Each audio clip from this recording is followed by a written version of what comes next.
प्यारो भाइ भोजराज थापा उहाँको नाममा अमेरिकाको ओहायोबाट धन हुमागाई सोल्टीज्यू अनि खिनादेवी हुमागाई दिदीले यो पैसा पठाउनु भएको थियो। उहाँले जम्मा 32,000 पठाउनु भएको थियो। त्यसमा 8,500 मैले राखेँ, तपाईँ राख्नु होला भन्नुभएको थियो। 8,500 कृष्ण कणेल दाईलाई अनि हजुरलाई माया गरेर यो 15,000 उहाँले पठाउनु भएको छ। उहाँलाई धेरै धेरै धन्यवाद छ। झन्डै 1 महिना जति हुन थाल्यो उहाँले पैसा पठाउनु भएको। भोजराज भाइलाई फोन गर्दा बाहिरको बाहिरै, म बाहिर हुँदा भाइ यता काठमाडौँ भएकोले पैसा दिनै सकेका थिएन। आज भाइलाई भेटेँ, फोन गरेँ, बोलाएँ। आज एउटा नयाँ प्रतिभालाई लिएर आउनुभएको छ। भाइको एउटा विशेषता नयाँ नयाँ प्रतिभालाई जसलाई पनि अगाडि बढाउने उहाँको एकदम ठुलो सहयोग गर्नुभएको छ। नयाँ नयाँ प्रतिभालाई धन्यवाद भाइ। यो पैसा समाउनु होला, के भन्नुहुन्छ? यो सहयोग अथवा के को लागि आएको त्यो त तपाईँले खुलाउनु भएन। यो के को लागि भन्दा उहाँको आफ्नो मान्छे हराउनु भएको थियो। त्यो हजुरले पहिला बोलिदिनु भएको थियो अरे यहाँ। मैले सहयोग गरेको थिएँ उहाँलाई हजुरले पहिला सहयोग त्यो बाबत उहाँले यो गर्नुभएको। त्यसको लागि हजुरलाई त्यस्तो हो भने त मैले यसरी कहिले पनि पैसा बुझ्दैन हैन।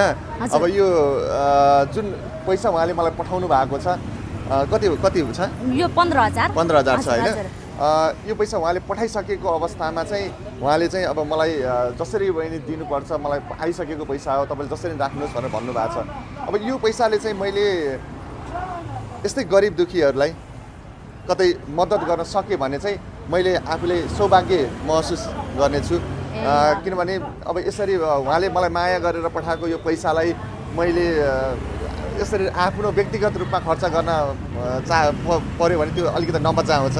त्यो हिसाबले मैले यो पैसा मैले उहाँलाई भन्न चाहन्छु, धन उमागाई जी तपाईँलाई म धन्यवाद दिन चाहन्छु मायाको लागि। तर यो तपाईँले पठाएको पैसा चाहिँ मैले गरिब दुखीहरूलाई नै सहयोगमा खर्च गर्नेछु, यो पनि तपाईँलाई मैले यो प्रतिबद्धता जाहेर गर्न चाहन्छु। र मैले कहाँ खर्च गरेँ भन्ने कुरा पनि दिदीलाई भनिदिन्छु यो कुरा चाहिँ। किनभने यो यत्तिकै मैले राख्नकै लागि मेरै लागि चाहिँ म यो राख्दैन। फेरि त्यस्तो हो भने फेरि यो मेरै लागि हो भने चाहिँ म राख्दैन। हजुरकै लागि सम्मान गरेर दिनुभयो उहाँले, माया गरेर। हजुर, तर यो पैसा चाहिँ मैले गरिब दुखीहरूको लागि नै खर्च गर्नेछु, यो कुरा चाहिँ मैले उहाँलाई भन्न चाहन्छु। र यो मायाको लागि तपाईँलाई म धेरै धेरै धन्यवाद दिन चाहन्छु।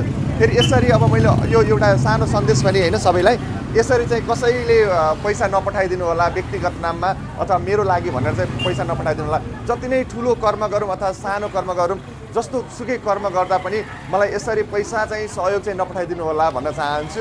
पैसा पनि अथवा कुनै पनि चिजहरू सहयोग नपठाइदिनु होला।